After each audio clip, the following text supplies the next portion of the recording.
Hi everyone, thanks for joining me for another creative class here from the Rawlings Idea Factory. Today I'm going to show you how to make some simple Fimo clay beads in a log and cut style. So let's go ahead and get started. I have some Fimo clay here. Actually, I'm sorry, this isn't Fimo clay. What am I saying? This is Sculpey. I actually like Sculpey a little bit better. It's a little softer than Fimo clay, and for this particular project, having it soft is pretty good. All right, so what I'm gonna do is I'm gonna make myself some little snakes out of this. So I'm gonna get some yellow and roll it out into a bit of a snake. Doesn't have to be a big one, just a little guy. Like that or so. Don't even worry about that swirl in there, it's not gonna show up. I'm rolling this out on some wax paper here on my board. That's just so that the clay doesn't stick to it at all, and I have my cutter here to help me cut. So there we go, there's our snake of yellow, and I'm gonna make a snake of red. I'll make it about the same length. Fimo clay is a plastic clay that you can heat and bake in your own oven. So when we go to bake this, we're gonna bake it at 275 degrees. So there we go, there's two snakes. And then I'm gonna make a snake of white. I'm making these super long for a reason, and I'll show you what that is. I've got a little bit of, it's looking a little pink from the Fimo clay on my fingers, but it should cut out nice and white.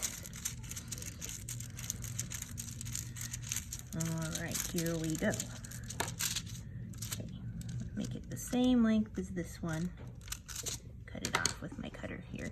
You can use anything, a sharp kitchen knife or a razor blade, or this is just one of the many like box type cutters I have here around the makerspace.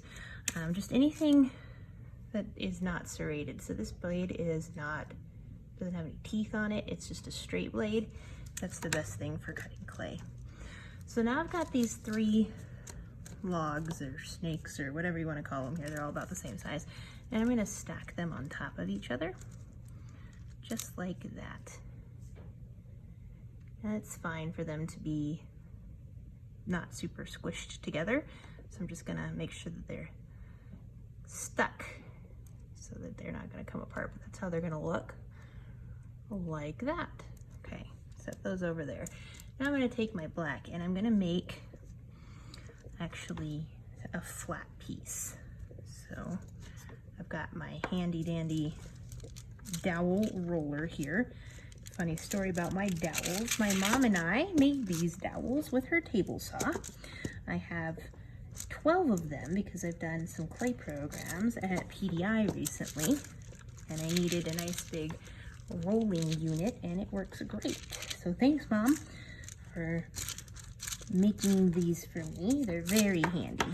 All right, we want this to be able to wrap up inside of this pancake here.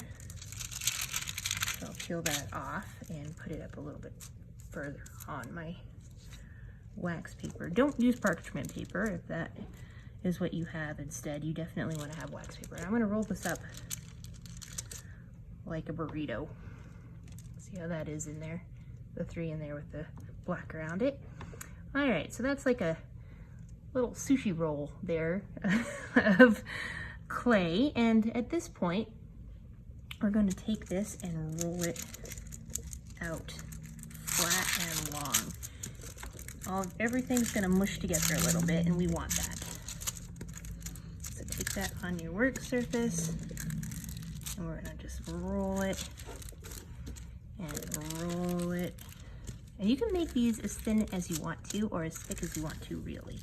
You can make them as complicated inside as you want to, or as thin inside as you want to. This is a really popular technique when I was a girl. My aunt used to make beads like this with her Fimo clay. I believe it's called, and I'm gonna absolutely butcher this Italian word, milfiore, where you are making these ropes out of clay that have designs inside and you cut them. This is a very simple design. The most I've ever been able to do with my designs has been flowers. colors. So that's not this particular one. All right, so I'm gonna cut the ends off, again with my sharp cutter. So see how it's got, I'm gonna try to bring this up to the camera here. See how it's got all those colors on the inside like that? So we can start slicing because the same pattern is gonna be all the way through the bead. And if you think the pattern's starting to get a little bit funky, see how that one's a little swirly? Hey, that's fine.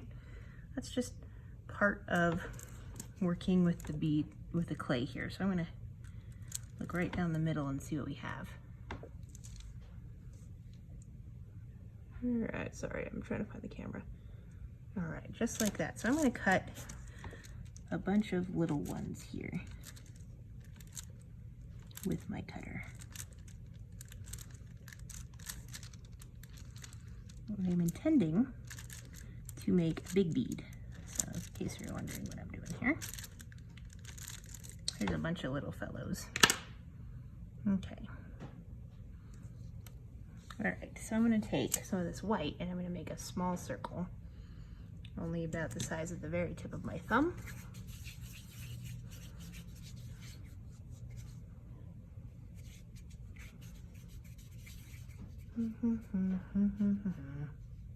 All right, there's my circle.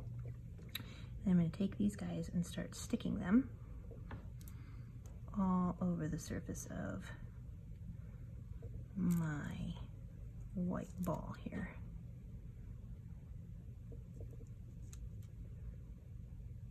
And they can go in different sizes and shapes,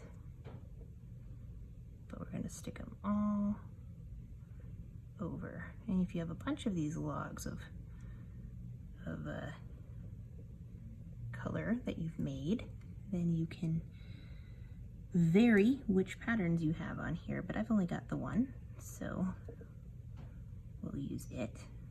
They got a little stuck together when I cut them. I got a little excited. That's fine. We've got lots more. So if you're ever wondering how much one little block of Fimo makes, it's quite a lot. You can make a ton of different cool things with one little block of Fimo. I keep calling it Fimo. I'm using Sculpey, I promise you. They're interchangeable really though. Okay, so I'm gonna cut some more off of my log here to fill up the blanks.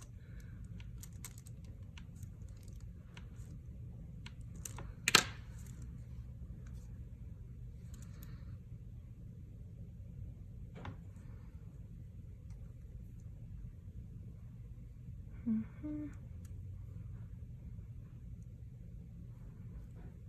think I need one more, and then we'll make the rest of the bead magic.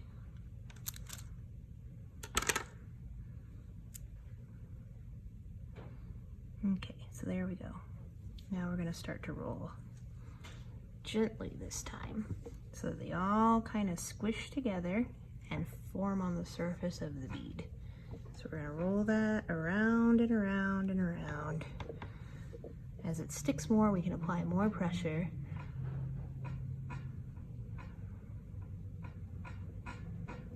Oh, that's my table squeaking, sorry about that. All right, so check it out. Here we go. We've made a really cool, bigger circle. There's a few little spots here, I think, where we might want to roll it together a bit more. It's okay, it can be as blended or as not blended as you'd like, but I kind of like mine to be seamless. There we go. Look how neat that is. So at this point, we're going to make a hole in it. And I'm just gonna use my dowel here. This is just a skewer that I have at my house, and I'm gonna make sure it goes back into shape, kind of with the skewer around it, because I want it to have a little bit of a bigger hole. So there we go. I've got a hole in my bead now, and I'm gonna go through and make sure that all the edges are neat. It looks really nice, because what I'm gonna do is I'll string it onto a keychain or a necklace. All right, I'm pretty pleased with the way this bead looks. Look how lovely that is. It's almost a tiger stripe when I got done with it. How cool is that? All right, so now, and I'm not gonna do this on camera because watching things cook is basically like watching a pot boil. I'm gonna go ahead and put this in my oven here at the Makerspace at 275. Then it'll probably take between 6 and 10 minutes for it to get hot. And when I do this program live and you air it, I will show you the finished product. But until then, when I get to talk to you next, stay safe, stay healthy, and keep making. I'll see you on the flip side with my finished feed. Good night.